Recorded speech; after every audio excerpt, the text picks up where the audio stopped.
I recently had a fight with my previous situationship that is now deceased. Yes, he's dead. I killed him. Just kidding. Haha. We had a disagreement that began because I was trying to express my emotions and I ended up crying because, you know, when men are like being really cold and you're being really vulnerable and they don't really understand why you're crying, and then they get upset with you for crying and they are kind of punishing you for showing emotions, and then they say shouldn't talk about this right now because you're crying. That was kind of happening.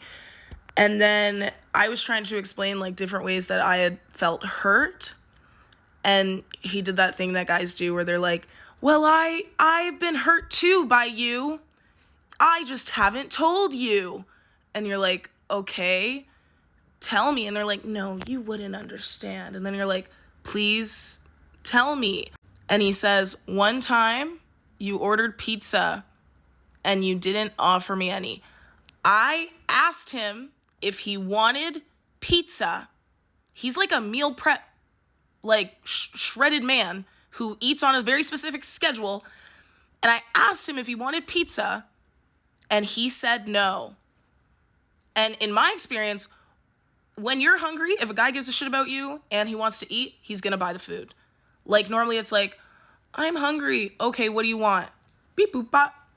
But if I'm saying that and you're like, I'm not hungry, which you explicitly went out of the way, because I remember that, because I'm not an asshole. I asked if he wanted any pizza, if he would eat any of the pizza. He said no. So I ordered myself a pizza. I didn't offer him any because he told me he didn't want any, and also he buy the pizza then.